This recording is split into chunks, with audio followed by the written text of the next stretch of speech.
Today I wanted to do a talk on suffering, or dukkha as it is called in Pali. I will read also some quotes from Suttas, and I think Kin can add the list of them below this talk later on when it is uploaded to YouTube. Or I can also list them in the Telegram support group. The Buddha said, I teach one thing and one thing only, suffering and the end of suffering. In other words, in one way or another, every sutta highlights suffering and how to attain the end of suffering. And in fact, I remember a sutta, I don't know which one it was, where the Buddha stated that if life had been exclusively pleasant, he would not have taught us. So the Buddha started teaching out of compassion. He explained that there are two kinds of dukkha, physical and mental. He observed that there is usually no way to prevent physical suffering. We get into accidents even when being careful. We get sick even though we can prevent, alleviate, or cure some of them with vaccines, antibiotics, drugs, or certain herbs or diets. We age, and despite a healthy lifestyle or cosmetic surgery, we will age nonetheless. And of course, we will die. Even the Buddha could not escape aging and death. Even the gods and devas with mind-boggling long lifespans, so long that some of them have even forgotten that they once got born in their realm, will die one day. Everything that arises, gets born, passes away. But the Buddha discovered that there is a way out of mental suffering. Mental suffering is the effect of choices that unenlightened beings keep making because they can't see that it will lead to further suffering. And even when we learn to see it, it is still hard to start making different choices because the way we make decisions is kind of hardwired into our system. And that is why it is so astonishing that the Buddha and countless Buddhas before him and countless Buddhas after him discover this way out. You need to be a Buddha to figure it out without the help of a teacher. In the first verse of the Dhammapada it says, all mental phenomena have mind as their forerunner. They have mind as their chief. They are mind-made. If one speaks or acts with an evil mind, suffering follows one, just as the wheel follows the hoofprint of the draft ox. So mind is the culprit of suffering. One could say, instead of mind, intention. Before we make a decision, first there will be an intention. And when we learn to change our intentions, mind is the forerunner of all good states. Mind is chief. Mind-made are they. If one speaks or acts with a pure mind, because of that, happiness follows one, even as one shadow that never leaves. So this is really good news. It means that while impermanence and the impersonal nature of everything can't be changed, We can change the mind to let go of suffering. If it were not so, no Buddha would have been there to teach us. When you are free from physical suffering, you are healthy. When you are free from mental suffering, you have become a noble one. When we really want to understand suffering, we should start with the Four Noble Truths, which is a deep, all-inclusive way of teaching us suffering, the cause of suffering, the cessation of suffering, and the way leading to the cessation of suffering. So let's first look at the first noble truth and the definition of suffering. The Buddha explains it and tells us that we need to fully understand suffering. Suffering should be understood. The source and origin of suffering should be understood. The diversity of suffering should be understood. The result of suffering should be understood. The cessation of suffering should be understood. The way leading to the cessation of suffering should be understood. Birth is suffering. Old age is suffering. Illness is suffering. Death is suffering. So these are all physical events. And next, he sums up mental states. Sorrow, lamentation, pain, dejection, and anguish are suffering. Not to get what one wants is suffering. In brief, the five aggregates subject to clinging are suffering. The five aggregates are form, feeling, perception, volitional formations, and consciousness. And these in and of themselves are not suffering. It's the clinging that leads to suffering. An arahant will still have these five aggregates, but the clinging aspect has been permanently removed. Thus, they can't experience suffering anymore, even when they still will experience pleasurable and unpleasurable experiences. The Buddha also explains the diversity of suffering. And what is the diversity of suffering? There is extreme suffering, there is slight suffering, there is suffering that fades away slowly, there is suffering that fades away quickly. This is called the diversity of suffering. So suffering is not only about the big, terrible experiences in life, like a major illness, the death of a loved one, or mental trauma.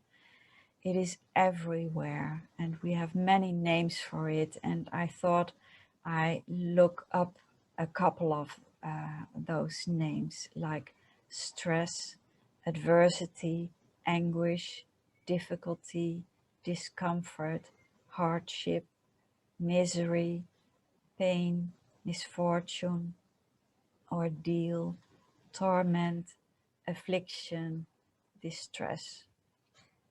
And plenty of other words also hint to suffering, like jealousy, grief, fear, hate, hostility, yearning, disgust, loneliness, embarrassment, sadness, anxiety, depression, impatience, pity, shyness, guilt, shame, and boredom.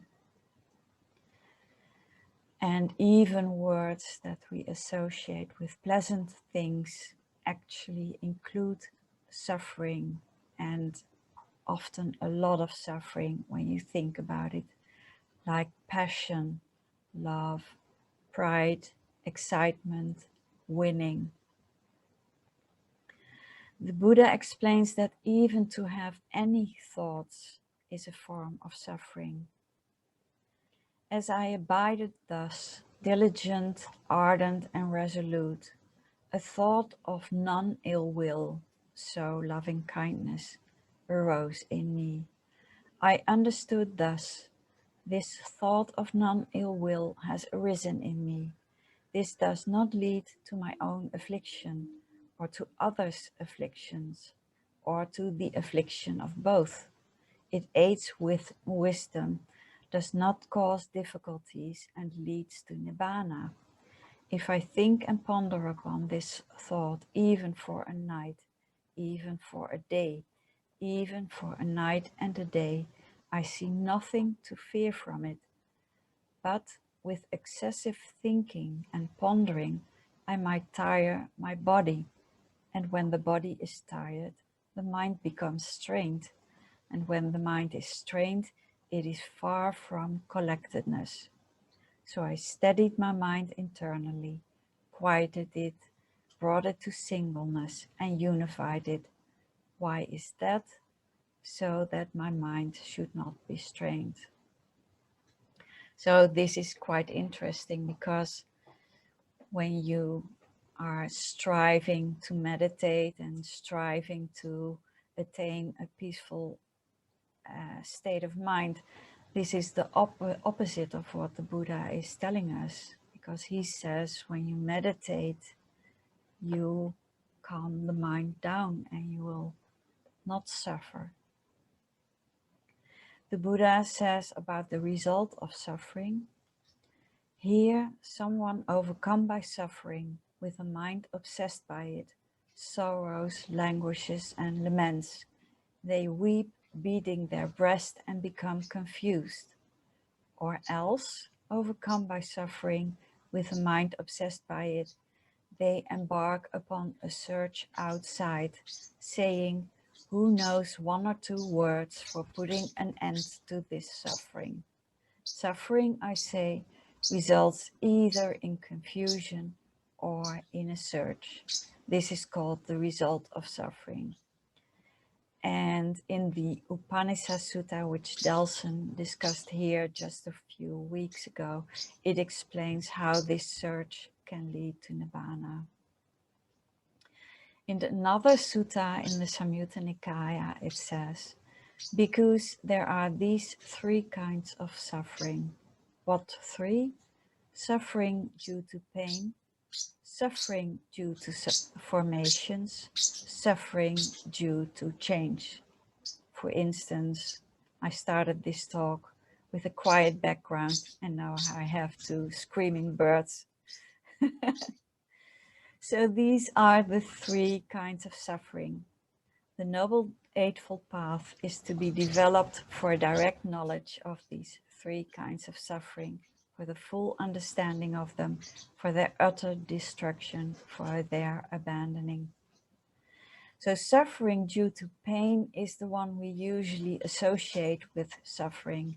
It's either bodily pain, mental pain, or both. But here the Buddha also mentions pain due to formations, which would be the karmic results of our actions. Being born in a lower realm, if you look at it from a macro perspective, but also the results in our current life. Karma is a whole topic in and of itself, and it is really difficult to fathom what it all entails.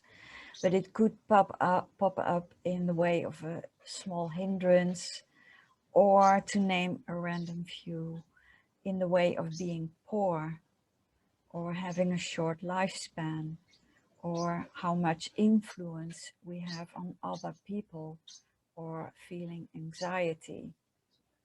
And you can read more about the effects of karma in a sutta called the Shorter Exposition of Action. The Buddha also mentions suffering due to change, and this is related to the impermanent nature of everything. Children grow up. Friends might change into people that we don't even really like anymore. Our pets die. You lend someone your favorite book and never get it back. And that beautiful coat will end up as a rag. And then we tend to look back into the past, having nostalgia for things we remember with fondness.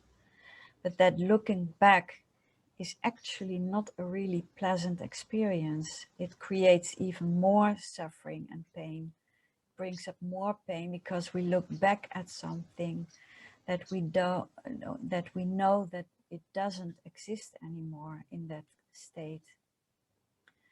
Impermanence is something we tend to overlook because it is very painful. We expect our lives and the lives of our loved ones to be long and happy, and we have the highest hope of being in love forever. We know this isn't so, yet we keep hoping and expecting that happy things will be permanent. And if it turns out they are impermanent after all, we are appalled, shocked that our skin starts to wrinkle, devastated when our parents die, in tears when we have to leave our beloved home because it is no longer suitable for our needs. And we get angry when someone accidentally drops something that you had fond memories for. I was also thinking about this impermanent nature the last couple of days. And maybe this is a fun experiment to do. I did it myself this afternoon. I was sitting in a car, and maybe don't do it when you are driving the car, but just when you are sitting in the passenger seat. Look at the objects that are passing you by, not at the objects in and of themselves, but with the awareness of it is passing away. So every traffic sign you see, every tree, every flower, every building, see it and see how it passes away. Maybe even forever. You will never see it again if it's an unfamiliar road that you travel once. And just be aware, passing away, passing away, passing away. And I don't know if it is for everyone, but I certainly feel the suffering in that. There are things that I'm not even attached to, yet the idea that it is impermanent brings up a very uncomfortable feeling. The Buddha defined suffering in too many ways to mention them all here, but you might have an idea now how it is permeated into our lives in more ways than we usually care to realize. According to the Buddha, we need to abandon the cause of suffering, which is taking things personal, craving for sensual pleasures, craving for existence, or craving for non-existence. If one feels a pleasant feeling, one feels it attached. If one feels a painful feeling, one feels it attached. If one feels a neither pleasant nor painful feeling, one feels it attached. This is called an uninstructed worldling who is attached to birth, aging, and death, who is attached to sorrow, lamentation, pain, grief, and despair, who is attached to suffering, I say. When the instructed noble disciple is contacted by a painful feeling, they don't sorrow, grieve, or lament. They don't weep, beating their breast and become distraught. They only feel one feeling, a bodily one, not a mental one. So here it is explained that our reactions are fueled by attachment. We experience everything, and I mean absolutely everything, if we don't pay attention, through a subjective filter, making us move toward pleasant experiences, desiring them, and trying to withdraw from unpleasant experiences, feeling aversion for them. And we see all these experiences both from the outside world as well as our mind states as personal. Things happen to me. They are mine. They are part of myself. And even suffering gets labeled in this way. For instance, people talk about my disease, or my terrible childhood, or my difficult exam. The Buddha keeps explaining in the suttas that it is not the objects or situations in and of themselves that create suffering. It is in the way we perceive things and how we respond to them. It can even be a slight chill because of the wind, and with some aversion in the mind, we go inside or put on a sweater. That's not to say that we should not put on a sweater. There's nothing wrong with that.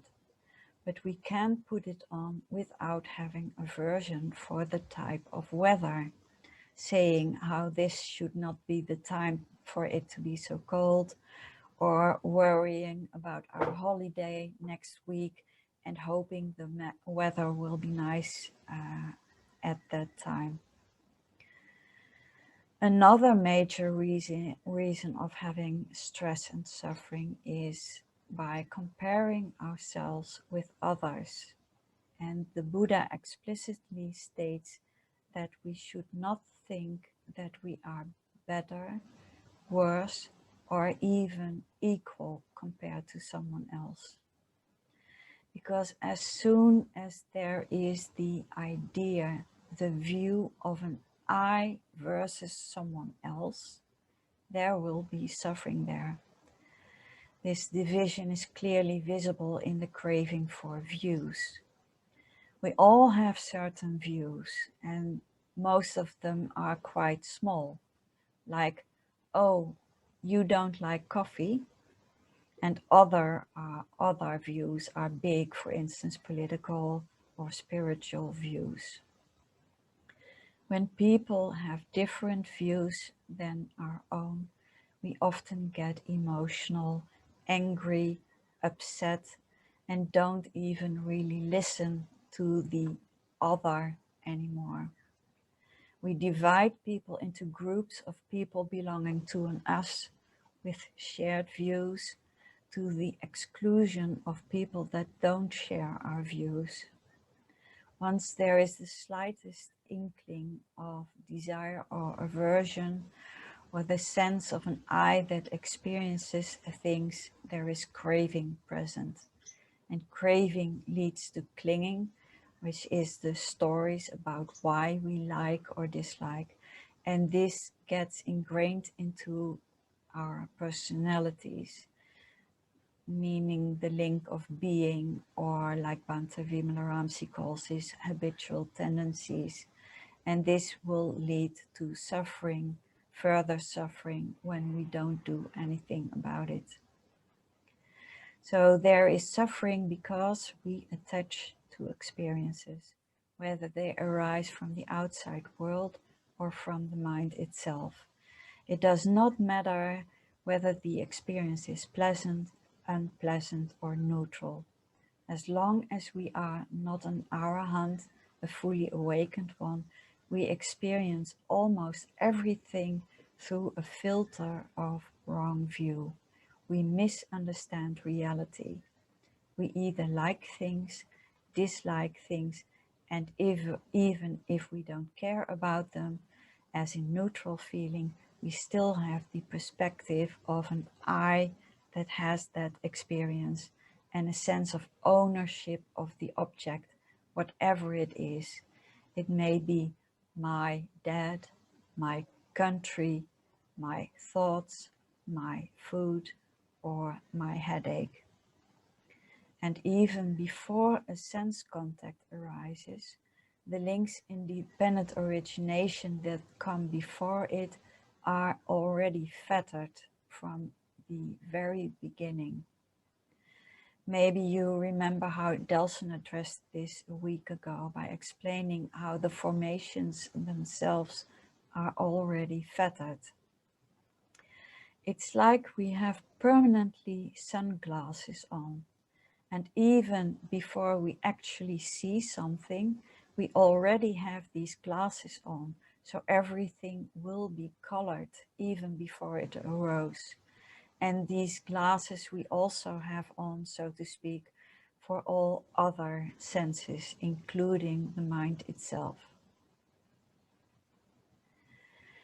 So the third noble truth is the cessation of suffering, and it is to be realized, it is to be experienced. Now this is the noble truth of the cessation of suffering. It is the remainderless fading away and cessation of that same craving, the giving up and relinquishing of it, freedom from it, non-reliance on it. With the cessation of craving, there is cessation of suffering. So in other words, the cessation of craving is the state of Nibbana. Nibbana is not some magical state. Actually, it is just the opposite. You could say that an unenlightened being sees the world in a magical way, and Nibbana is just seeing without craving, seeing reality as it is, free from personal interpretation and free from any wishes for it to be different. We permanently look at the world in a subjective way. We can't even trust our perceptions. Perception is like a mirage, the Buddha stated. For instance, when you are afraid of snakes and you might see a snake on the ground, which actually turns out to be a garden hose, and you truly thought you were seeing a snake, but that was a fettered perception, fettered by fear that you might have had all your life because of snakes. So perceptions are subjective, fettered from the start of the links of dependent origination. And Nibbana lets us perceive the world as it actually is. It takes off our sunglasses. And every time we let go through the 6 R's, particularly the release and relax step, we experience a tiny moment of mundane Nibbana. So just because we call it mundane Nibbana doesn't mean that it is not a special moment in experiencing the 6 R's. It is like a tiny taste of what it will be when we are fully awakened and experience everything like that 24 hours a day. Every time we 6R, we interrupt the links of dependent origination. And this means that that particularly chain of dependent origination can't go through all the way until suffering. And maybe you experience that interruption of the dependent origination chain after craving, when you immediately let go when you see craving arise. But it can also be that you are already more involved in the story of why you crave something, and even then you can still interrupt it and make sure birth of action and death of action will not arise. So it's just important that we apply the 6 R's in meditation or in daily life. But you don't need to start paying attention of where you are interrupting the links of dependent origination. It takes care of it by itself. You just need to apply the 6 R's and remember to do so. The fourth noble truth is to be developed. Now, this is the noble truth of the way leading to the cessation of suffering. It is this noble eightfold path that is right view. Right view is the knowledge of suffering, the knowledge of the origin of suffering, the knowledge of the cessation of suffering, and the way leading to the cessation of suffering. So right view is the experiencing and understanding of the Four Noble Truths. And this is, it's no wonder that this is the first step of the Noble Eightfold Path, because we can't let go of suffering when we don't understand or don't even see that something is suffering. And we also need to understand how it is caused, namely by craving, by wanting something, by wanting to get rid of something, or by experiencing everything as being experienced by a me, a person.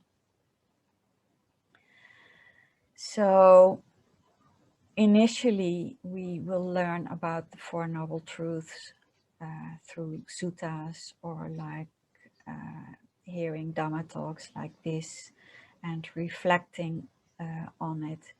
But the way to truly get insights into this is just by meditating and following the Eightfold Path in its entirety. So not focusing on just one step or 3 steps, but do the entire thing. And when we attain full awakening, we will completely understand the Four Noble Truths, or right view, in its entirety. We don't even need to think about it anymore. It has become our second nature, or our first nature, actually. Right intention is the intention of renunciation, intention of non-ill will, so loving kindness, intention of harmlessness. This is called right intention.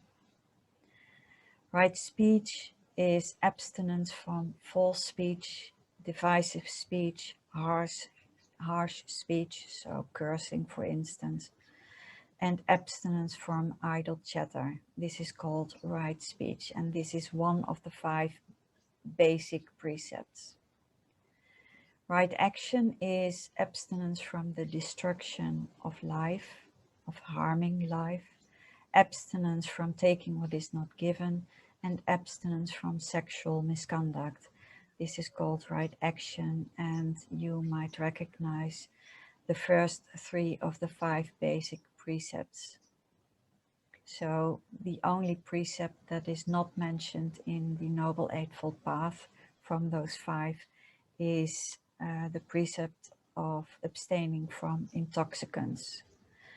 But in a way, it's a really important precept, because when we take intoxicants, we might have no mindfulness anymore and might break the other precepts more easily. So the next one is right livelihood. A lay follower should not engage in 5 types of business. Which 5? Business in weapons, business in human beings, business in meat, business in intoxicants, and business in poison. However, in the Digha Nikaya, the Buddha mentions a very, very, very long list of things that we can also consider to be wrong livelihood. I will mention just a few because it's an extraordinary list, but still pertainable to this life, this modern life, so to speak.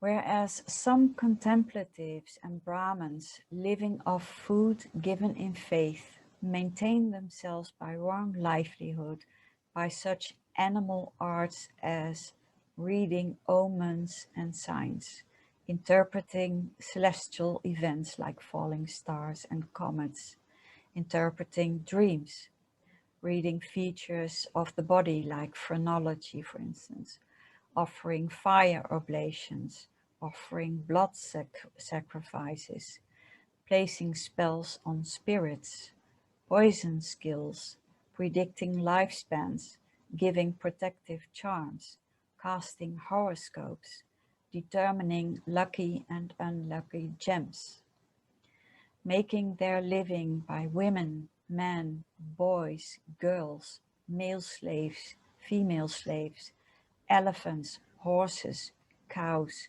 goats, fowl, and other animals. Or forecasting, our rulers will attack and their rulers will retreat. There will be triumph for these rulers and defeat for those rulers. Or forecasting, there will be a lunar eclipse, there will be a solar eclipse, the sun and moon will be favorable, or there will be a meteor shower. Or forecasting, there will be abundant rain, there will be a drought, there will be plenty, there will be famine, there will be danger, there will be disease. Or calculating auspicious dates for marriages, betrothals, and divorces.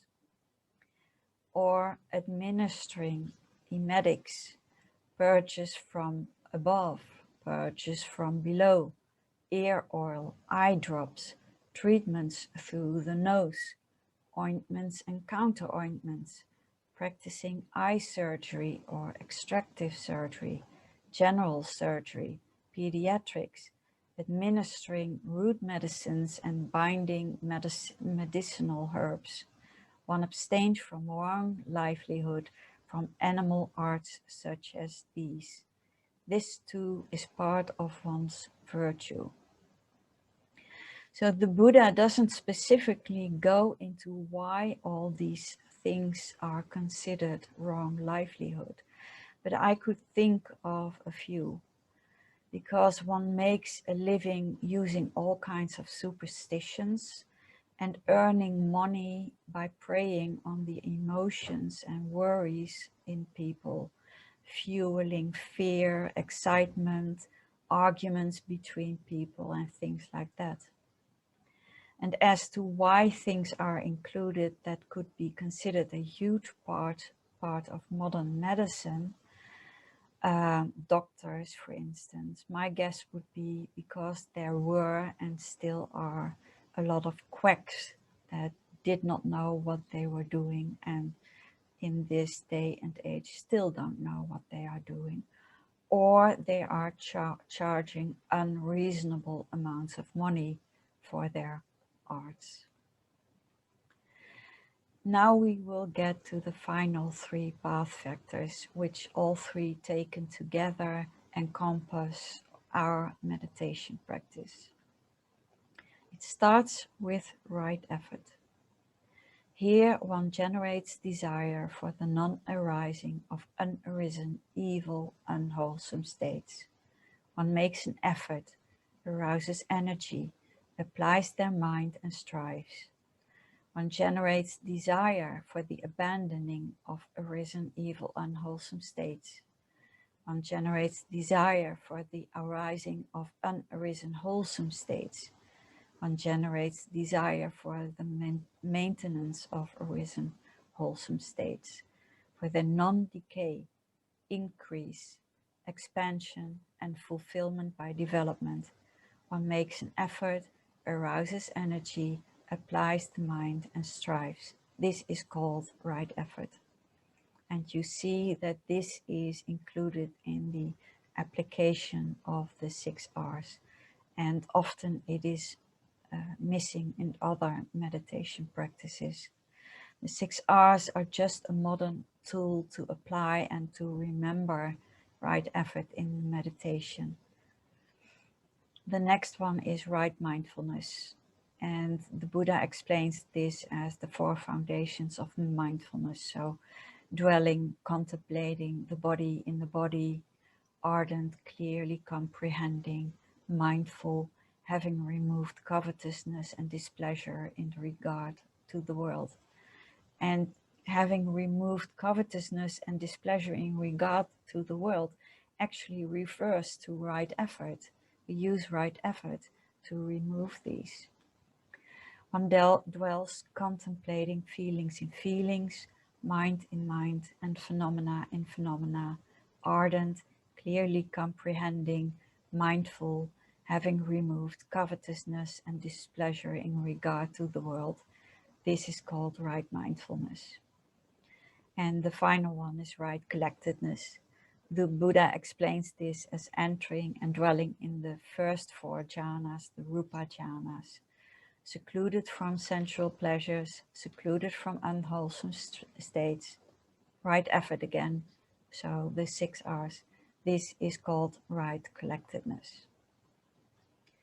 So if you look at the entire Eightfold Path, basically the Buddha said, learn to understand suffering and its cause, have wholesome intentions for everything you think, say, and do, keep the precepts which ensure that you do no harm to yourself or to others, and be compassionate and loving to others.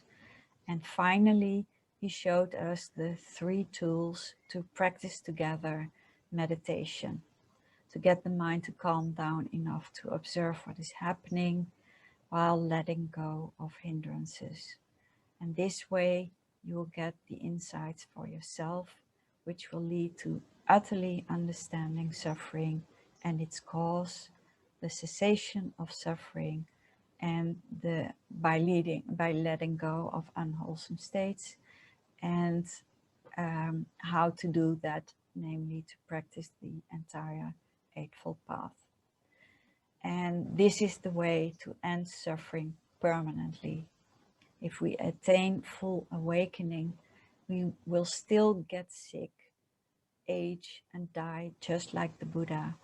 We will continue to experience life and its changes. We will continue to experience painful, pleasant, and neutral feeling, but our perspective of it will be completely changed. We will fully accept that this is how life is in that moment, and we will just be able to let go of it. Just accept, yes, it was unpleasant, and it will pass away again.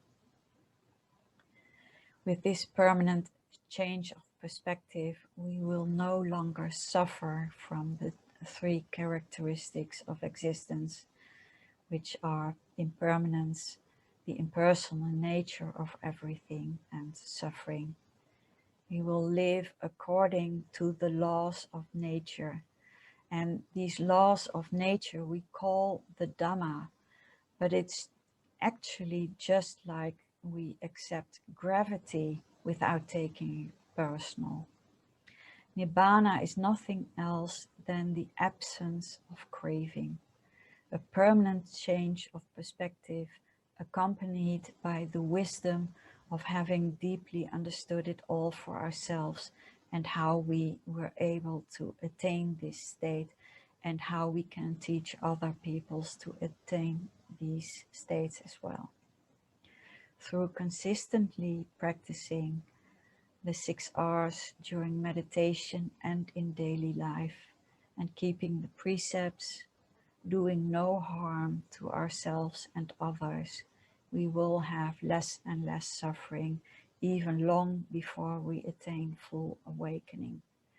Because this change of perspective and gaining wisdom usually happens gradually. So we should not be impatient and think when will Nibbana happen to us, because every time you let go, you are already experiencing a tiny little piece of mundane Nibbana. So that was a talk about suffering. Are there any questions? Thank you, Sil, for such a fascinating, thorough talk. So the question is, am I understanding correctly if we say, I get the goal in the long run is to the cessation of suffering, to realize and bring about the cessation of suffering. I'm not there yet. So is the idea that when I am suffering, like if something bad happens, like my brand new car gets crashed, right? All my money is now gone. So is the idea that as I'm going through that experience in that moment, I learn to just let it be and accept it? Because I'm not an arahant yet, right? So that's going to bother me. The big sense of I and my loss and my money and my car, right? My effort, my pride, because I was showing it off to my neighbors.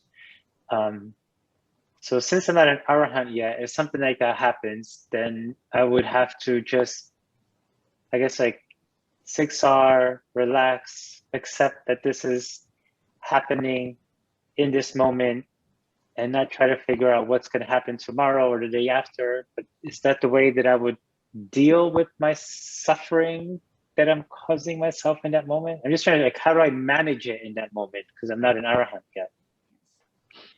Yes. What the Buddha is telling us is, I read a little bit about that part of the sutta. We unenlightened beings, so to speak, experience two things: a physical feeling and a mental feeling. But physical can also mean a crashed car. Your car can crash. That's a problem. And it is a problem. It is unpleasant. That's a fact. And you might have no money. You might have problems in arranging transportation for going to work, whatever it might be. And it's not saying that you shouldn't think about how to handle that. However, what the Buddha is saying is that we can just handle it. The car is crashed. What needs to be done? It's as simple as that. You don't need to think, oh, this is a disaster, and I see all those problems along the way, and it was such a beautiful car and all those precious memories, and what will the neighbors say when they see me with a junk car because I can't afford a beautiful new one, and things like that. That is the mental suffering. You will still need to handle things that happen. You need to, I don't know, call the police or a transport, how do you call it, transportation to get it towed away. You will still need to arrange, hey, maybe I can carpool with someone else a couple of times a week. But you can arrange all these things without suffering mentally. They are just things that happen, and they can be very unpleasant. I mean, the Buddha, his nephew attacked him with a stone, and the Buddha hurt his foot, and it was quite painful. But the Buddha didn't say, oh no, this is a disaster and I hope it doesn't get infected. And what should I do if it gets infected? And will there be a doctor to tend to my foot? No, he was just tending. He probably wrapped it up in bandages. Maybe someone gave him an ointment or whatever. He wrapped his foot up, made sure it was kept clean. And he was mindful, and he surely felt the physical pain, but there was no mental suffering. And whether it's a hurt foot or a disease or a crashed car, it doesn't matter at all. It's the way we experience it. We can just say with a crashed car, these are the things that I need to set in motion right now. The car needs to get towed away. Maybe we need to sweep the glass off the road so that no other people get hurt. You could even radiate some compassion to yourself because it's a painful, unpleasant experience. And you just do the things that you need to do. But when you do it like that in an objective manner, you will not suffer, or you will still experience the unpleasantness of it, but there will not be the unpleasant mental suffering of proliferation of how terrible this all is. I see. Okay, that makes sense. Thank you. So, like, when things happen, if I start saying, "Why does this always happen to me? Why do I have bad luck?" Blah blah blah. That's all the That is proliferation, the nonsense, suffering. personalizing. Yes, that is the personalizing. And if you think about it, it is ridiculous. You hear a lot of people, or I have cancer. Why did it happen to me? Well, are you more special than anyone else? Of course not. We are human beings, and the body is fragile, and it gets broken, and sometimes the breaking is very bad, like in a terminal cancer, or sometimes it's just a paper cut, but it doesn't happen just to you. It happens to millions of people, and in the end it happens to all people, because we will all get sick, age, and die. So we don't need to experience whatever it is in the way of personalizing it. We can just see it as objective facts. Imagine a robot. Suppose a robot has all those senses like we have, but they are just like a machine. Will they suffer? No, they will just see car is crashed, need to call police, need to call tow car. And this is a ridiculous example, but it is an objective way of looking at the world. And this is exactly what Nibbana is. It's not a magical state. And that is what I meant. We are looking at the world in a magical way. And it is not magical. It is just things happening, arising and passing away. And you can learn to look at them objectively. And it doesn't mean that unpleasant things will stop from happening. It will just mean that there will not be mental suffering towards them anymore. Okay, that makes a lot of sense. That we see the world as magical because Yes. I'm never going to get sick. My parents will live forever. You know, my kids will going to be perfect. My car will never get crashed. My career will always bloom. Everything is going to be perfect, and that is magical. Yes. That's the magical thinking that we have, right? That we have to wake up. Exactly. And not only that, but a part of our magical world is that we keep looking either in the past, oh, my terrible childhood, or my wonderful grandmother who has died and I still miss so much, and not leaning towards the future. When this will happen, when I win the lottery, I will buy this and pay off my debts. And when my child will get in high school, I will have more time and things like that. No, just live in the present moment, and see it all arise and pass away, and deal with it in a more objective way. That is what it is all about, basically. Thank you so much. Really appreciate it.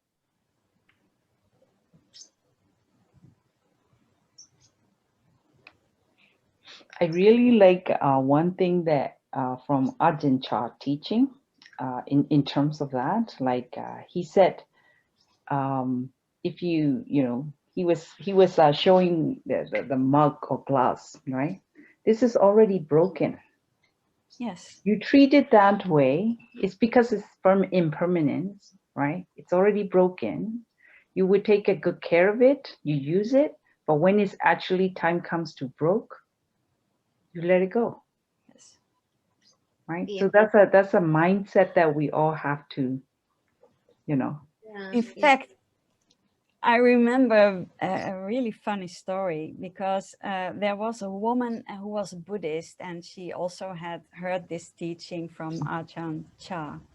And she moved into a new house, and they had a perfect hardwood floor.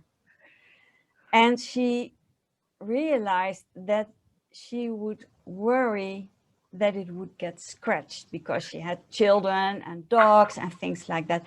And you know what she did? Yeah. She took a metal chain and started bashing the floor so that she wouldn't worry about that floor breaking or scratching or whatever it would be. And I found that really, yeah. When I get my house, we customize some of the things. And from the beginning, my son is scratching and my husband screams, I'm screaming. Now I realize the wood is changing, obvious, it get damaged. Now everywhere patches, I don't care now. Yeah. That's exactly reduce the attachment, then you don't suffer. Exactly. Yes. Exactly. That is just it. That is the way it is. Stuff. It's just the way it is. It's just stuff. Yeah. Yeah. Yeah.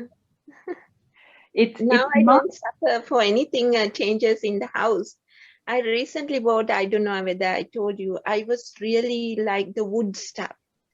I bothered my husband. He bought something painted and keep. Then my husband showed me, oh, this is cracking. Then I thought, woods are cracking. What can I do? Exactly. And that is just seeing reality as it is. That is the reality. I can't help it. Yeah. It comes to the people too. Sometimes, you know, like relationship broke up and things like that. That's yeah, it's, you know, one Burmese teaching, one Burmese monk, the way he said it, I really, really love is, you know, in Asia, like it's a normal, you put a hole in a cow's ears and tie them together so that they won't run away, you know, like it's things like that, right? Like it's all in a nose. I know it's not a pleasant practice, but that's the way it is.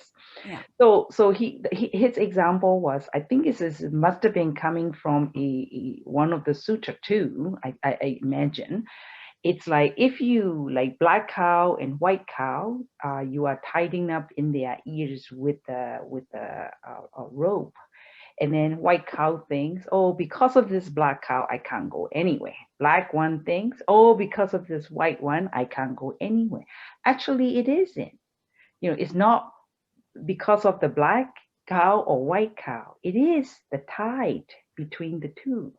That's why. The causes. Yes. So you know, sometimes we have to look into it. Is not the material or not another person or anything like that. It's our attachment to it. Yes. Once you realize that, oh, yeah, you know, then it's a lot better. It's really a lot better. And better. Absolutely. Yeah. I grow the roses in the garden. I was desired to grow the roses, and roses, you know, if during treat or bad winter, it quickly freeze and die. Then now I go there, I look at the roses, and sometimes it doesn't bloom, it doesn't grow. Then I think I can't stop. That's the nature. How can I like to bring the roses, spend the money, but it doesn't. That's the way it is. What can I do? You are seeing reality as it is, and it doesn't mean that you don't care for the roses. Comes out, I enjoy that. Yeah. Yeah. But that's it. That's it. Yeah. Exactly. You can enjoy it, but when it's over, you just let it go. Over. That's over. Yeah. That's the way it is. Yeah. All right. I think it's we are up for the hours. It's always good talk. So we will have more talks with Sal. We're gonna Yeah, please plan. in the Telegram group or whatever. I would Yeah, love like to hear some suggestions for topics. topics and discussions. Yeah. Yeah, that would be really nice. So I'm going to share my screen for let's all share merit together. May suffering one Suffering ones be suffering free, and the fears and the fierce fearless be. may the grieving shed all grief, and may all beings find relief. May all beings share this merit that we have thus acquired for the acquisition of all kinds of happiness. May beings inhabiting space and earth, devas and nagas of mighty power, share this merit of ours. May they long Protect the the Buddha's Buddha's dispensation. Sadhu. Sadhu. Sadhu, sadhu. Thank you. Thank you so Have much. a great week, everyone. Thank you. Thank you Nice to very see much. everyone. Nice to see Yeah, everyone. great. Take care. Thank you, Bye. Sil. Happy Mother's Happy Mother's Day. Yes, happy Happy Mother's Day. Thank you. Bye. Bye.